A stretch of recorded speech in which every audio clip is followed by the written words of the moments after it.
Why are you writing a paper about your research findings? Obviously, you want to reach out and get credit for the nice work you are doing. And is that it? Do you want it to spread more so people know more about your work? Basically, the published paper, this aims at a certain category of people, other researchers interested in your topic. Other researchers in other topics, they will not very likely read your paper. So they will not be aware of that you are doing this fantastic activity. Still, there could be some opportunities that this topic and your topic, they will find a matching point of interest and become something unique.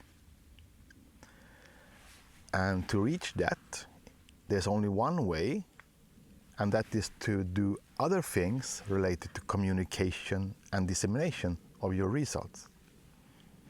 For example, to write something in a blog post or make a video, and then you reach out in other ways. And the good thing about video or just talking is that then you simplify the things and tell the most important keywords and sentences without going into the detail. For example, when you go to conference, you prepare a PowerPoint, and in the PowerPoint you have to explain everything, and then it's several minutes before you come to the point. By talking, you come to the point much faster. And when you're talking, hopefully you're talking with someone, so there's an interaction in some way. For example, in the social media and the communication channels, LinkedIn and all those, you can reach out in other ways with your findings than just a published paper. Even this video, which is one-way communication now, when I make it, but once I post it, it will be there, and then it's possible to have a comment and a response. So that's an indirect way of getting feedback and getting a dialogue. The best dialogue is, of course, that we meet and sit and discuss over coffee and enjoy the scenery and get ideas and so on. But having an international activity aiming at global impact, we cannot sit down with everyone and have a coffee physically. We can have a coffee over the online, or we skip the coffee and then we reach out because we have not met yet.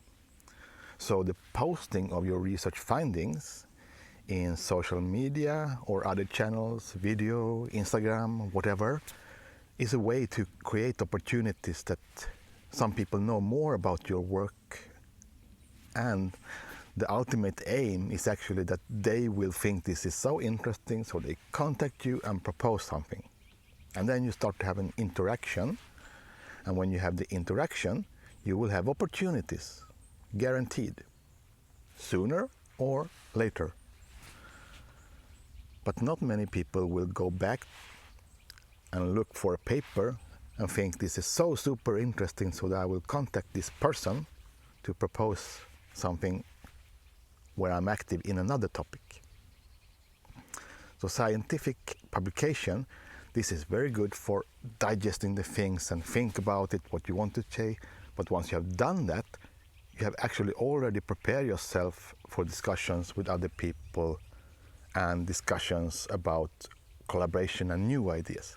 This is a foundation, stepping stone. You have been working on it and reworked it and submitted and maybe got minor comments or major comments, whatever. It is reworked to a good thing which you present. And then you take this and then you disseminate in different ways, and you have this interaction. And whatever someone is saying, you can say that, okay, I had this finding. I know this because I studied this. Oh, very interesting. Did you find this? I did not know that.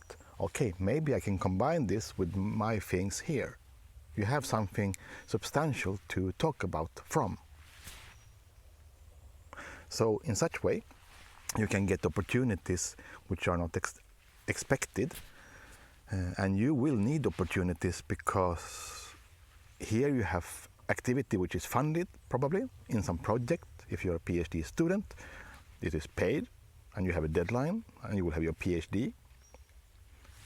And after your PhD, you will need to support yourself more and more, getting funding. And not many people will invite you just to say, oh, very nice paper, I want to invite you to this consortium. Now we will apply for a project. There's an EU project and we want the international collaboration partner in your topic. It will not happen because they find your paper.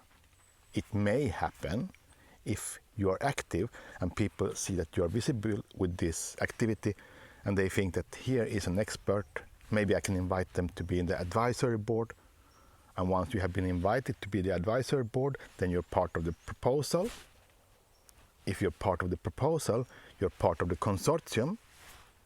And the consortium has different members, so then everybody will know about you. And then when maybe a consortium member applies for a project, national project, maybe they will invite you again because they got to know you about from this chain. So in such way, you can come into opportunities which are not expected. And the more you share about your activities and also other interests, then you will have new opportunities, because we need different disciplines, different skills. But most of all, we need people who are active, who want to share knowledge, be part of global impact. And global means that we work together. So, reaching out in various ways is a way to create global impact together.